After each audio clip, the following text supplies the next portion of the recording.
Okay, sa pagkakataon pong ito ay ituturo namin sa inyo kung paano pag-setup ng inyong DMS point of sale system. So una-una, meron pong kasama yung cash drawer. Ito pong cash drawer na ito ay merong limang sa kanya pong lalagyan ng pera ay merong limang slots para sa bills at limang slots din po para sa coins. Meron din pong kasama ito na thermal receipt printer, 58 mm. Meron din pong kasama na laser barcode reader. At yun nga po palang printer ay may kasamang 6 na rolls na thermal paper. User guide, ito po, na magagamit po ninyo para hindi po, kung meron po kayong gustong malaman tungkol sa program o kung naituro na sa inyo o kung natutunan niyo at medyo nakalimutan ninyo, pwede niyo pong i-refer dito sa user guide. Ito po naman ay 16 GB na SanDisk Ultra Flash Drive na kung saan dito po namin inilalagay ang program para madali niyo pong ma-install sa inyong mga computer. Kasama na rin po yung iba pa mga programs and files na kakailanganin ninyo. Katulad po halimbawa ng mga video and mga tutorial videos and other files o drivers, for example, para sa inyong printer na kakailanganin ninyo, maaari from time to time. So, huwag niyo pong buburahin kung ano man yung mga nakalagay na files dito for your future use. Kakabit niyo yung power cord ng CPU sa likod, sa diyang kabitan po yan. Okay, yan. Ito po mamaya kakabit natin sa outlet. Sunod, ito pong VGA cable. Ayan, may sadyang saksakan naman po yan eh, no? Hindi po kayo makakamali. Pagkat wala pong ibang paglalagyan dyan na kakasya siya. No? Saka, ginawa po color coding na eh, parang hindi masyadong mahirap. So, kulay blue ito, kulay blue din yun. Ayan, i-apply nyo lang doon. Tapos, para siguradong hindi matatanggal o luluwag, ito po ay inyong i-fix. So, tingnan lang po yan, screw. Para kahit na yung mahila po yan ng konti, hindi po matatanggal. Okay, ito po kabila. Siyempre, lalagay po natin dito sa likod ng monitor. Ayun. So, ganun din po, wala naman po ibang paglalagay yung cable na to doon sa likod. So, lang naman po yan. So, ikikita nyo rin po, no? Ayan, siyempre, depende minsan sa klase ng monitor. Meron pang ibang pwedeng pagsaksakan yan. Pero yung pong mga common, usually yung mga pinakamura na basic na monitor, okay na po yung VGA. So sa atin naman pong program, yan na naman po ang requirement. So ang importante, tumatakbo yung program, makikita nyo sa monitor, okay na po yun. So ito naman cable para sa, power cord para sa monitor, sasaksak na lang din. So itong klase ng monitor na to, ganito yung pangsaksak niya. Sa iba, maaaring iba, no? Iba na kailangan pa ng adapter, pero same principle applies. So kailangan ng monitor ng separate na power para dito sa connector na to na USB. Okay? USB, hanap ka na USB port para sa dito sa USB connector na to. Okay, so sasaksak ko na po yan. And then, ito pong keyboard, ganun din. Mas maganda po yung USB ang connector para mas madali po siyang may saksak anytime. Plug and play po yan, hindi na kailangan ng driver. Okay? Ito kasama po yan na manual o instruction. At ito pong RJ11 cable.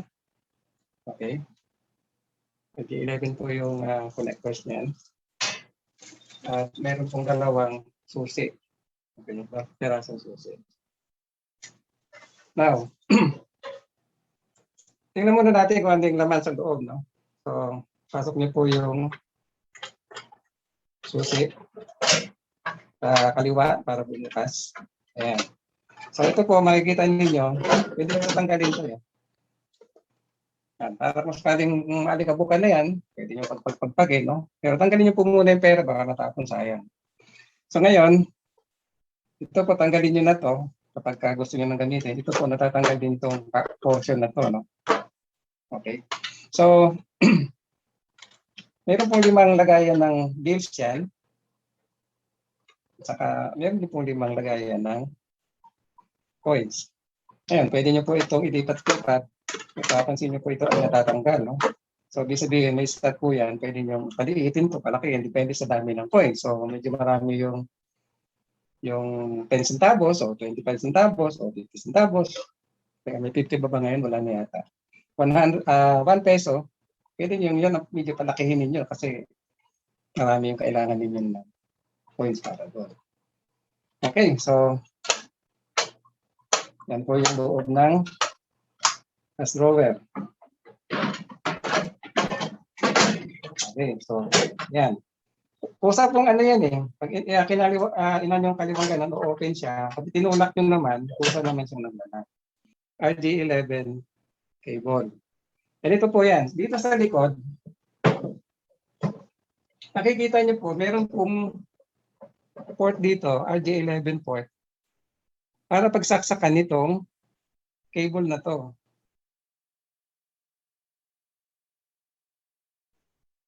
O, ayan, sasaksak natin. O, ayan, nakakabit na, no? Ito po kasing dulo, kabilang dulo niyan, ikinakabit po ito sa printer. Okay, i-discuss po natin ngayon susunod yung printer. Katulad ng binanggit ko muna, kanina, bago po yung sa computer, ito pong ano muna, ito po muna sa cash drawer. Ito pong kabilang dulo ng RJ11 cable, ay i-connect nyo po dito sa RJ11 port naman ng printer. Ganyan. So, nakakonect doon sa itong USB printer cable. Ito yung ino-connect naman sa computer. So, makikita nyo magkaiba po yung dulo niyan. Itong isa, ito medyo square, ito po yung kino-connect sa printer. Ayan. Connect nyo po dito sa likod. O, tingnan nyo po muna yung ano, no? Yan, makikita nyo po yung sa loob, medyo square nga siya. So, hindi naman po kakasya itong isa dahil iba pong sukat nito eh, o iba yung size, iba yung shape. So, ito po talaga yung para dyan. So, hindi ba kayo pwede magkamali, no? Okay? So, hindi po kayo magkakamali niyan. Yun talaga yung tamang end para mag-fit siya at pumasya. Okay? So, ganyan po yung dapat na maging connection yan. Ipa-plug nyo lang po yan.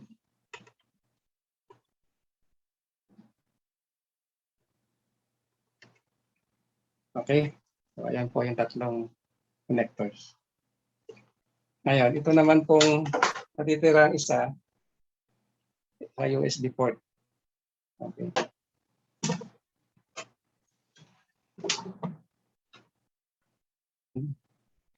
Diba, ito pinili ninyo para sa inyong printer, sa inyong receipt printer. Sabi niyo po permanente yan. O tatandaan po ninyo na dyan siya nakakabit. Bakit po? Kasi once na in-install natin yung printer driver, yan po ang kanyang i-recognize na location ng inyong printer. Kapag yan po ay inilipat ninyo, hindi na po ma-recognize yan. Or kung ma-recognize man, kailangan yung baguhin yung inyong settings. So maabala po, medyo makakaabala po yan sa inyong work, no? Kaya ang pinakamainam po, ang gawin ninyo, once na dito nyo ikinabit yan, permanente na po dapat yan dyan. Huwag nyo na pong bago-baguhin o lipat-lipat ng location. So huwag nyo po itatapon to kasi napaka-importante nito dahil ito pong mga codes na to na nakikita ninyo, kailangan nyo po yan sa settings, no? Ibig sabihin, kung kailangan nyo iset ang ang inyong barcode reader para mag-automatic read o manual read, depende sa inyong choice. Yan po ay gagamitin ninyo. No? So, importante po to kaya huwag niyo pong itatapon. Barcode reader. Ito po ay USB type, no? So, USB po yung kabilang dulo. At ito naman pong kabila, ito po yung sinasaksak doon sa ilalim ng barcode reader. So, ipapasok niyo lang po yan. Hindi ako po kayo pwedeng magkamali dahil pagkabaliktad hindi po papasok, no? So, yan po. So, ganyan. Ito ngayong kabilang dulo, makikita nyo, USB rin to. So, ang gagawin nyo lang, ipa-plug nyo lang din dito sa kung ano pong bakanting USB port dito. No? Sa inyong computer. Ayan, so, hindi ko na po ilalapit dahil pareho lang din naman po yan ng iba pang connector na USB. So, lahat po yan doon. Ang pagbubukas mo ng printer ay ganito. Ito po ay hawakan nyo lang dito at aangatin nyo sa ibabaw. So, medyo pipigilan nyo po sa ilalim para hindi sumama pag-angat nyo. No?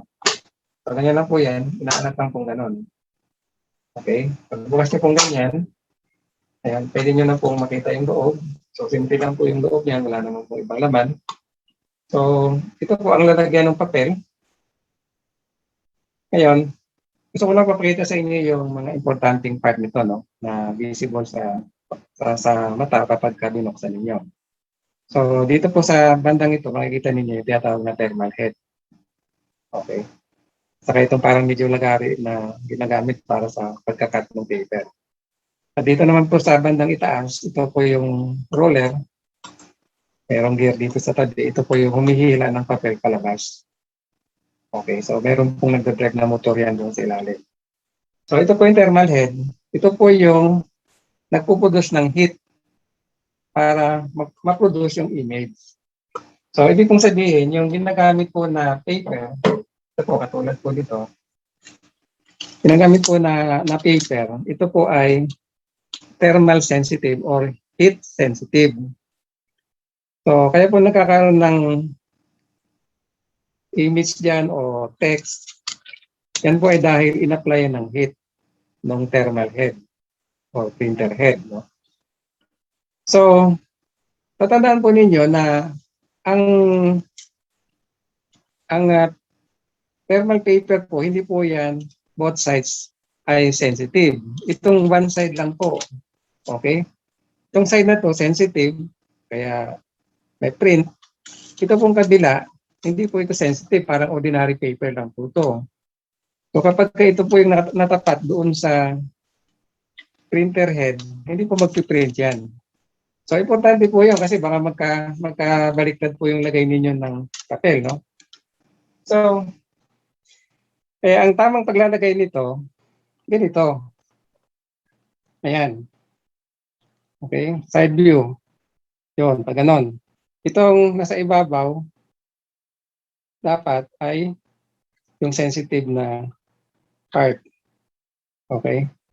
Bakit? Ito kasi ang dapat nakatapat dito sa printer head or thermal head.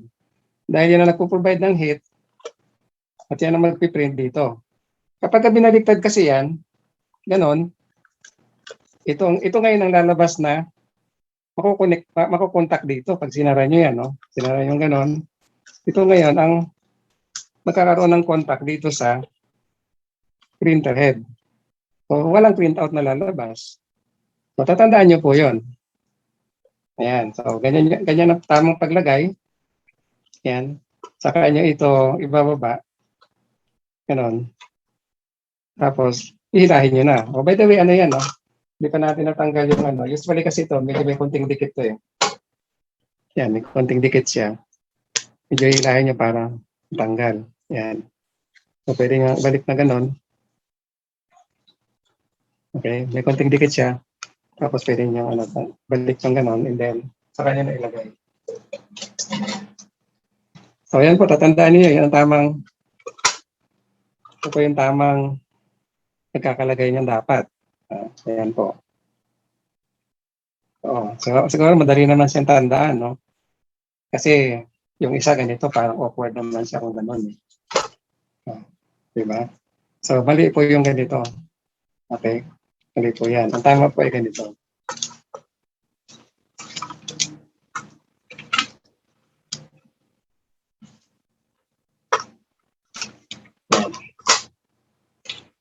So, pagka lagyan nyo na po yan, ito, ipipress down nyo lang ulit pababa. Yun, gano'n.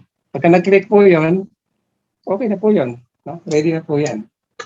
So, pagka ito ay inyong ini-on, kusa na pong pag-move yan, ready na to receive printing. At pagka nag-print yung inyong program, mapiprint na po yung receipt. So, ganun lang po kasimple yung pag-load ng papel. Power cord, okay, at USB printer cable. Ayan. Ayan. So, itong dulo po na to, kita nyo, yan po yung para dyan, no? Sakto po yan. Ayan. Pasok na lang po yan.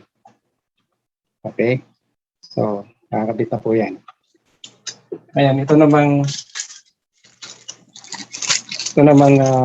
USB printer cable. Yung dulo niya magkaiba. Pero ito po yung video square. Ito yung nilalagay dito sa likod ng barcode printer. So, wala po pinagkaiba sa thermal receipt printer. Ayan. Tulad nung thermal printer o receipt printer, USB connector. So, ito po, binaliktad ko na po yung computer para makita niyo kung saan siya pasaksak, no? Kaya kung titingnan niyo po itong setup natin ngayon, makakonect na po dito yung ito, may dalawang ito po ay keyboard and mouse ito. Ito po, keyboard and mouse ito. Makakabit sa USB port. Ito naman pong isa ay yung thermal printer. At katulad po ng sinasabi namin, hindi po dapat ito na ililipat ng location. No? Dapat permanente po yan. Ngayon, ito pong barcode printer, ganoon din po. Hindi din po dapat ito na ililipat ng location. Kung saan nyo po ito in-install o ikinabit and then nag-install kayo ng driver, hindi po dapat na mabago ang location. So, permanente na po yun doon dapat. So, halimbawa, katulad dito, ito ay bakante. So, dito nyo kakabit. Ayan, so nakakabit na. Dapat, huwag nyo lang tatanggalin dito, no? Kasi otherwise, baka magkaroon kayo ng problema, ma-disconnect, tapos nailipat nyo sa ibang lugar, hindi na po marirecognize yan ng inyong computer. Or kung ma-recognize man, ibang printer na siya. So magkakaroon na naman kayo ng panibagong adjustment. Kailangan i-ano yung setting, ayusin nyo yung setting, gano'n. So medyo mag-take po yun ng time. Kaya ang pinakamainam po niyan, tulad ng binanggit na namin, yung inyong printer, receipt printer, barcode printer, dapat same location. Kung saan ninyo unang ikinabit at nag-install kayo ng drivers, doon na po yan. Huwag na pong ilipat. Ito, madali rin naman siyang buksan, pero hindi ganun ang sistema, no? Pag yung pipiliting angatin yan, kasi masisira po yan. Bakit? Ang pagbubukas po kasi niya, dito po sa right side, meron pong lever dito, no? I-ano nyo lang po yan pababa, no? Ipindutin nyo lang po pababa na gano'n. Ayan, aangat na po yan. So mag-o-open na po siya. So gano'n lang po yun, no? At pag sasara naman, ayan, pareho lang sila. Ipipress nyo lang na gano'n. Sarado na ulit siya. Okay? So buksan natin ulit. Ayan, tingnan natin kung ano yung laman sa loob. Ayun, medyo may kaibahan po siya kumpara sa thermal receipt printer. Kasi yung thermal receipt printer, halo, no? O walang laman, basta bakante lang. Ito kasi mayroong parang spool o lalagyan ng barcode labels. At saka ito, makikita ninyo, mayroong ina-adjust dito. Depende sa lakad nung gagamitin ninyo na label. Okay, yung program po ng DMS ay design po para sa tatlong size. Sa ngayon, no, maaari pong baguhin pa po namin yan. Pero sa ngayon po, standard po kasi na nabibiling mga labels ay, ito po ay 50. 50 yung lapad. Tapos meron pong 45, merong 40, no? So yung 40 po, more or less, mga, hindi na po siya kalakihan. So, pwede pa po siguro hanggang 30. Pero ang presyo po naman kasi ng mga labels sa mga size na yon, from 30, 40, 45, 50, halos hindi po malaki ang diferensya, halos pare-pareho lang po eh. So, based on our research, mas practical na pong gumamit actually 50.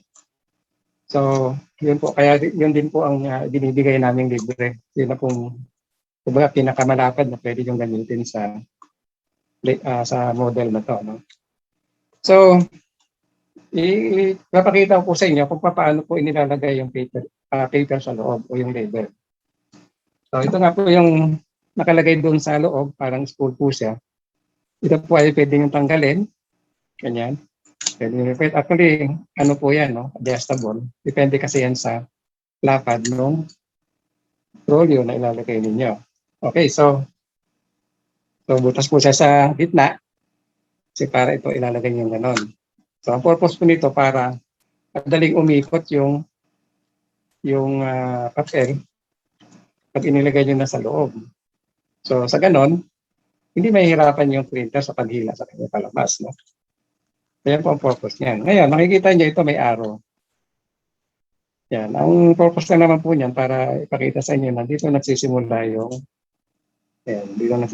yung papel para pwede nyo siyang tanggalin dito. Yan.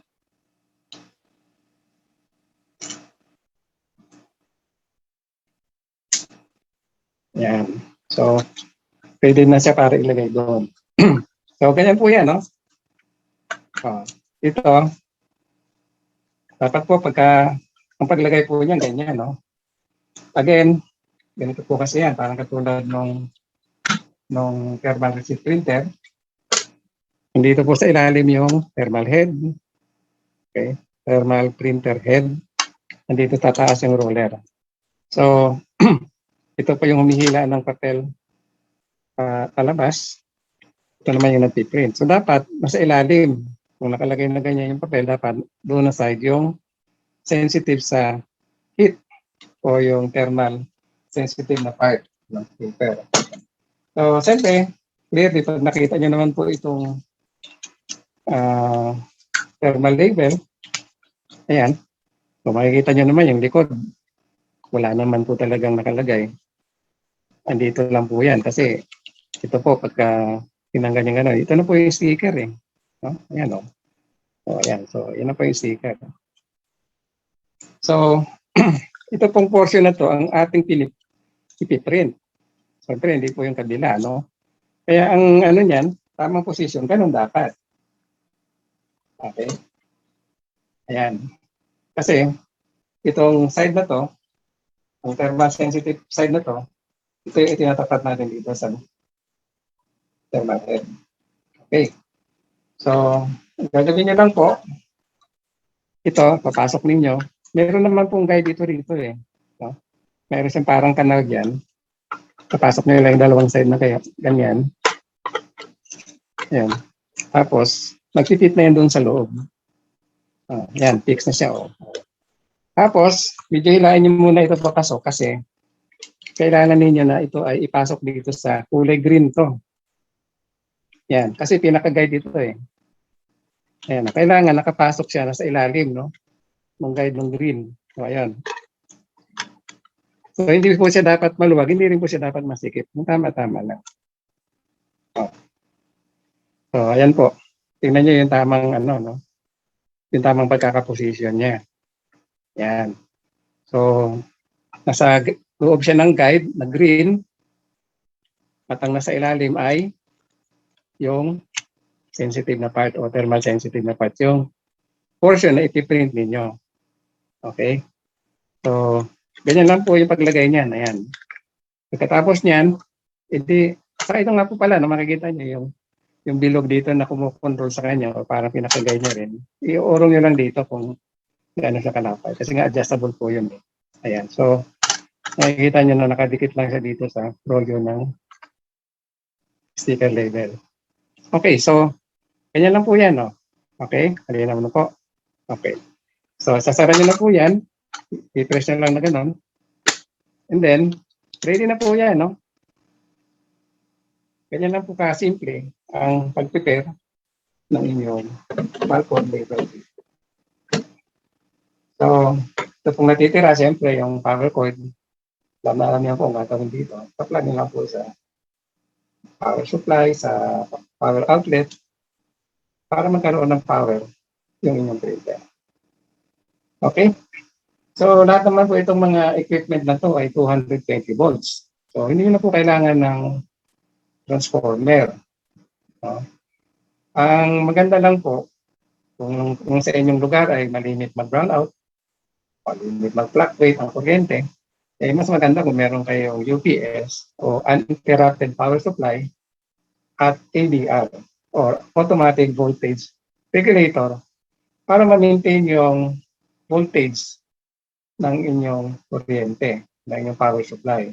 Kasi kung halimbawang biglang namatay yung kuryente, okay, dahil sa brownout, kung minsan nahuhugot sa pagkakasaksak yung alinman dyan, lalo na yung computer, importante yon. O kaya ay maluwag ang pagkakasaksak dahil luma na yung outlet. Pwede po yung maka-apekto sa inyong POS system. Ang malimit pong naapektuhan dyan ay yung data. No? Bagamat yung program naman po namin ay mayroon tinatawag na auto recovery. Eh, baka po ang problema eh hindi naman sa program na, kung hindi sa Windows. Kapag ang Windows po kasi ang corrupt na, eh wala na po tayong magagawa doon. Kasi kahit na po anong program ang i-run ninyo kung corrupted ang Windows, kasi hindi po na talaga magkaroon ng error. So kapag ka ganon, ang pinakamagandang remedyo po doon talaga eh magkaano kayo, gagawa kayo ng system, yung inyong hard disk ay kailangan nyo na i-reformat. O, yung program naman namin, eh pwede nyo namang pag namin po doon ay system restoration. So ma-retain naman yung data ninyo and you can continue using your program like before na parang walang nangyari. Yun nga lang, for a while, hindi nyo magagamit. Okay? So, yun lang po yung mga ilan sa mga useful tips na nais namin parating sa inyo. So, we hope that you enjoy using BMS Point of Sale. God bless.